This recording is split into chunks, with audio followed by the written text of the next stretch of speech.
येऊयात नाशिकमध्ये पालकमंत्री पद मिळाल्यानंतर पहिल्यांदाच गिरीश महाजन आज भाजप बैठकीच्या निमित्तानं नाशिकमध्ये दाखल झाले आहेत आणि त्याच निमित्तानं त्यांचं स्वागत देखील जंगी करण्यात येत आहे। आपण लाईव्ह दृश्य सध्या पाहतोय। नाशिकमध्ये पालकमंत्री झाल्यानंतर अगदी पहिल्यांदाच हा महाजनांचा दौरा आहे आणि त्यामुळे त्यांच्या समर्थकांकडून जोरात जल्लोषात त्यांचं स्वागत केलं जात आहे। ही दृश्य आपण थेट पाहतोय, लाईव्ह दृश्य नाशिकची।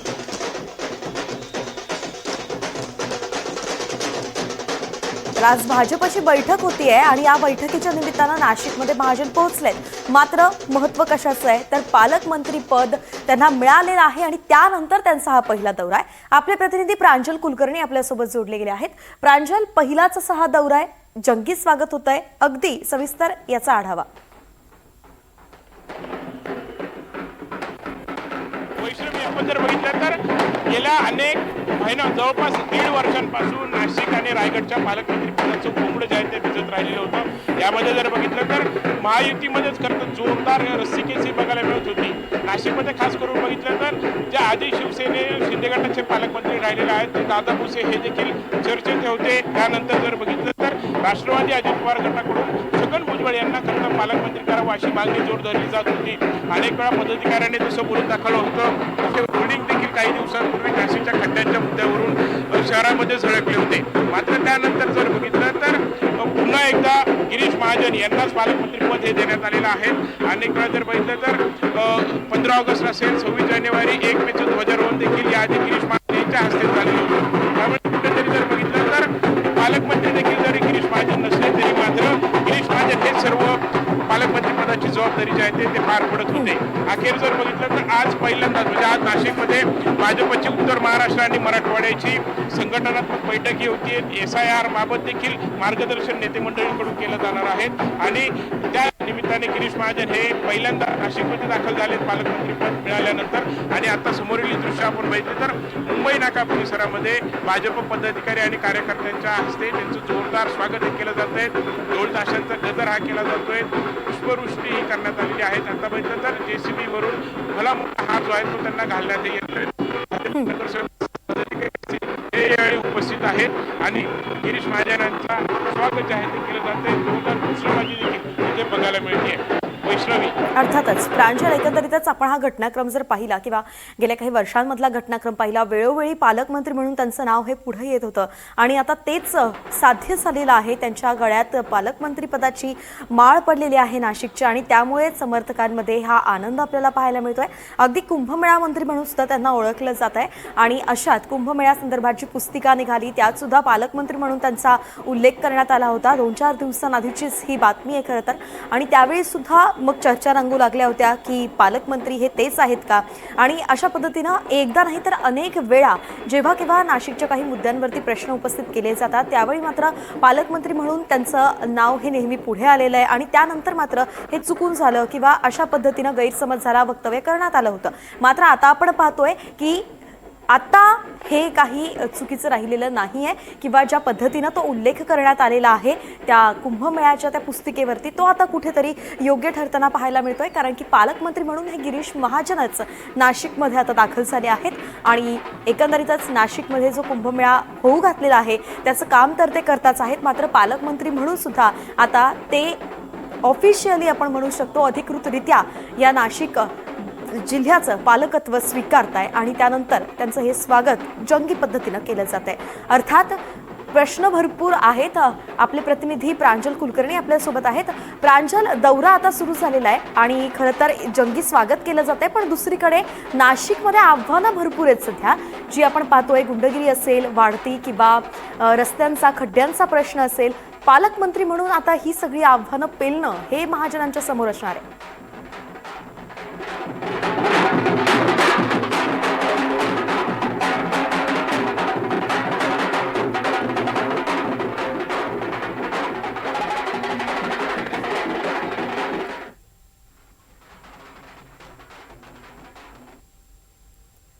हा ढोल ताशांचा आवाज आपण सध्या ऐकतोय आणि एकंदरीतच उत्साह सगळ्या कार्यकर्त्यांचा आपल्याला पाहायला मिळतोय। त्यामध्ये पुष्पगुच्छ देऊन, मोठे हार घालून किंवा पुष्पवृष्टी करून त्यांचं स्वागत सध्या केलं जात आहे आणि महाजन या सगळ्यांचा हा जो प्रेम आहे किंवा सगळ्यांचा आनंद आहे तो स्वीकारत पुढे जाताना आपल्याला पाहायला मिळत आहेत। सगळेजण सत्कार करण्यासाठी पुढे येत आहेत। महाजनांचं हे जंगी स्वागत आपण सध्या पाहतोय। 2 पालकमंत्री पदासंदर्भात खरं तर राज्यामध्ये गेल्या काही वर्षांपासून प्रश्नचिन्ह उपस्थित होतं। एक म्हणजे इकडे महाजन आणि दुसरीकडे भरत गोगावले हे दोघेही आता मात्र खरं तर पालकमंत्री झालेले आहेत आणि त्यामुळे जल्लोष हा केला जातो आहे। नाशिकचं पालकत्व गिरीश महाजन यांच्याकडे आलेलं आहे आणि आता त्यानंतर हा स्वागत समारंभ आपण या ठिकाणी पाहतोय। प्रश्न मात्र अनेक आहेत। नाशिक सध्या गेल्या काही दिवसांपासून याच प्रश्नांमुळे चर्चेत आहे आणि त्याच संदर्भात आपण आपले प्रतिनिधी यांच्याकडनं अपडेट घेऊयात। प्रांजल, अनेक प्रश्न आता पालकमंत्री म्हणून महाजन यांच्या समोर असणार आहेत।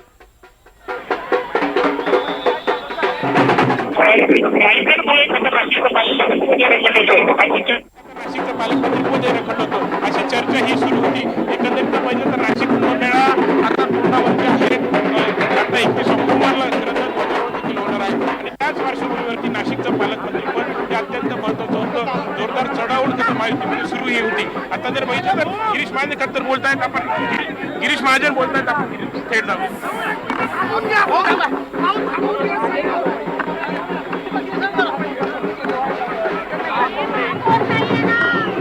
आपण नंतर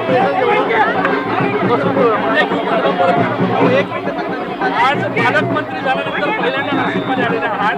सगळे नगरसेवक पदाधिकारी आहेत, उत्साहात स्वागत होत आहे। काय तुमची भावना आहे?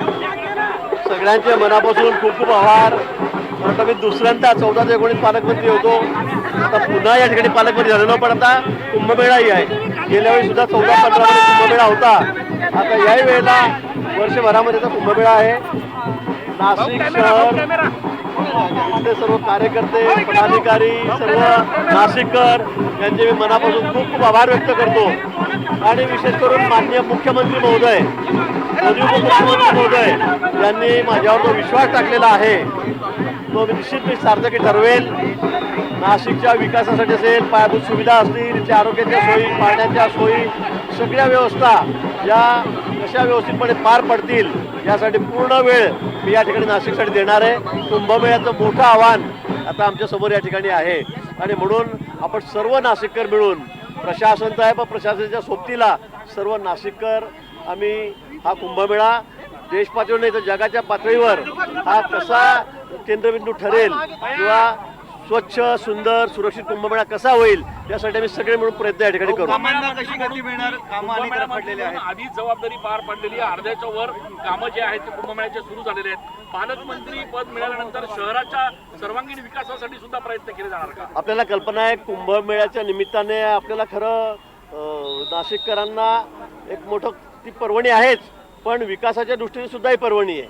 आज 35,000-40,000 कोटी रुपये नाशिकसाठी, त्र्यंबकेश्वरसाठी, आजूबाजूच्या रस्त्यांसाठी माननीय मुख्यमंत्री महोदयांनी या ठिकाणी दिलेले आहे, माननीय पंतप्रधानांनी या ठिकाणी दिलेले आहेत आणि म्हणून मला असं वाटतं की येणारे पुढचे खूप वर्ष मी सांगेल की इथं सगळे रस्ते सिमेंटचे होतात, आजूबाजूचे शहरातले रस्ते सिमेंटचे होत आहेत, अंतर्गत रस्ते आम्ही या ठिकाणी कॉलन्यामधले करतो आहोत, घाट करतो आहोत, ड्रेनेजची व्यवस्था पण करतो आहोत, गोदावरी आम्ही शुद्ध करतो आहोत, अनेक गोष्टी आहेत आणि हे सगळे कामं त्याला लागणारा पैसा हा एवढ्या मोठ्या प्रमाणात या ठिकाणी आलेला आहे की मला खात्री आहे की नाशिकचं नाव हे संपूर्ण महाराष्ट्रात नाही तर देशामध्ये आपल्याला करायचं आहे।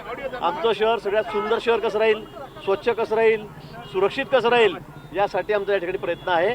ही खरं म्हणजे ही आध्यात्मिक भूमी आहे, ही धार्मिक भूमी आहे। या ठिकाणी त्र्यंबकेश्वर आहे, बाजूला देवीचं वणीवरती देवी आहे, त्र्यंबकेश्वर आहे, नाशिक स्वतः श्रीरामाच्या पदस्पर्शाने पुरीत झालेली भूमी आहे आणि या ठिकाणी आता पर्यटनाला खूप मोठी चालना मिळणार आहे, उद्योगाला चालना मिळणार आहे आणि म्हणून मला असं वाटतं की नाशिक आता सगळ्यात जलद गतीने वाढणारं शहर म्हणून या ठिकाणी आपल्याला महाराष्ट्रामध्ये बघायला मिळेल। भाऊ, जबाबदारी आता वाढली आहे, कुंभमेळा मंत्री पण आहात, पालकमंत्री पद पण आहे, मागच्या वेळेस पण आपणच पालकमंत्री होतात, त्या गोष्टीचा कसा अनुभव मिळणार आणि जी कामं आता रखडलेली, जी ओरड चालू आहे त्याला कशी गती देणार? नाही, मला वाटतं मी आधीच सांगितलेलं होतं, मी नाशिककरांची दिलगिरी व्यक्त केली होती, माफी मागितली होती की 4 महिन्याला आपला त्रास होईल, पण मी पुन्हा सांगतो 4 महिन्यानंतर 6 महिन्यानंतर तुम्ही नाशिक बघाल तर येणारा माणूस, प्रत्येक माणूस आश्चर्याने तोंडामध्ये बोट घालेल की नाशिक शहराचा विकास असा कसा झाला, इतक्या सुविधा, पायाभूत सुविधा कशा या ठिकाणी निर्माण झाल्या, हे निश्चित आपल्याला बघायला मिळेल. आम्ही कुठेही कमी राहणार नाही.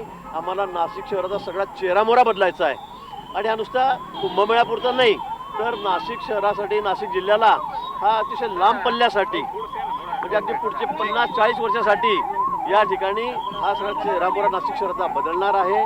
आणि म्हणून मला असं वाटतं की सगळ्या दृष्टीने, मग औद्योगिक दृष्टी असेल, शैक्षणिक असेल, पर्यटनाच्या दृष्टीने मला वाटतं हा जिल्हा अतिशय अग्रेसर राहील. दीड वर्ष झालंय. खरं तर पालकमंत्री पद आधी मिळायला पाहिजे होतं, मात्र तुम्ही सातत्याने सांगितलं की पदानी फरक पडत नाही. मी कुंभमेळा मंत्री आहे आणि त्याच्यातही काम करतोय. येणाऱ्या दिवसात किती झपाट्यानं काम होणार नाही? अतिशय झपाट्यात कामं अशी झपाट्यात चालू आहे. कुंभमेळा मंत्री म्हणून माझ्यावर जबाबदारी होती. नाशिक त्र्यंबकेश्वरचा विकास आपण झपाट्याने करतोय. कामं अतिशय वेगाने सुरू आहेत. सिमेंटचे रस्ते सगळे होत आहेत. आम्ही डांबरी रस्ते आता बंद केलेले आहेत. पुढचे 30-40-50 वर्ष कुठे खड्डा पडणार नाही रस्त्याला, अशा क्वालिटीची कामं आम्ही या ठिकाणी करत आहोत. आणि म्हणून मला असं वाटतं की आता पालकमंत्री मी आता झालेलो आहे, पण होतो किंवा न होतो की फार त्याचा फरक पडणार नाही. पण निश्चित आता प्रशासन, आपण सगळेजण मिळून आणि नाशिककर मिळून आपण या ठिकाणी नाशिक शहराला एक वेगळी आपण दिशा देऊ. तर गिरीश महाजन बोलत होते आणि यावेळी माध्यमांशी संवाद साधताना त्यांनी ही जी कुंभमेळ्याची पर्वणी आहे ती नाशिकच्या विकासासाठी सुद्धा पर्वणी असल्याचं म्हटलेलं आहे. आणि गेल्या काही दिवसांमध्ये जरी काही अडचणी आल्या असल्या तरी पुढच्या 4 ते 6 महिन्यांमध्ये एक बदललेलं नाशिक तुम्हाला पाहायला मिळेल असं मी नक्कीच सांगतोय. एक विकसित नाशिक, सगळ्या छोट्या मोठ्या पायाभूत सुविधांनी पूर्ण असलेलं असं नाशिक पाहायला मिळेल, अशा पद्धतीचं वक्तव्य हे महाजनांनी केलं आहे. एकंदरीतच त्यांचा येणारा काळ कसा असणार आहे आणि कशावर त्यांचा जास्त भर आहे हे यातून स्पष्ट होत आहे. नाशिकच्या विकासासाठी, रस्ते नीट करण्यासाठी, रस्त्याच्या समस्या नीट करण्यासाठी आणि पायाभूत सुविधा उपलब्ध करून देण्यासाठीचं त्यांचं पहिलं आव्हान ते सध्या पेरणार आहे. आणि सोबतच कुंभमेळा जो असणार आहे त्या संदर्भात सुद्धा अनेक छोट्या मोठ्या गोष्टींकडे लक्ष देणं गरजेचं आहे. त्यावर सुद्धा विशेष लक्ष असेल असं महाजन म्हणालेले आहेत. तर एकंदरीतच नाशिकचा विकासाचा रोड मॅपच आता महाजनांनी सांगितला आहे, जो पुढच्या वर्षभरामध्ये त्यांना पूर्ण करायचा आहे. अशा पद्धतीचं वक्तव्य त्यांनी केलं आहे, निर्धार त्यांनी केलेला आहे. आणि मी सांगतोय पुढच्या वर्षभरात तुम्हाला बदललेलं नाशिक दिसणार आहे, अशा पद्धतीचं खरं तर एक चॅलेंजच त्यांनी स्वीकारलेला आहे आणि असा शब्दच त्यांनी नाशिककरांना दिलेला आहे. म्हणून पाहावं लागेल की पुढच्या वर्षभरामध्ये आता नाशिकमध्ये कुठले बदल होत आहेत आणि पालकमंत्रीपद स्वीकारल्यानंतर नाशिक कसं पालटतंय.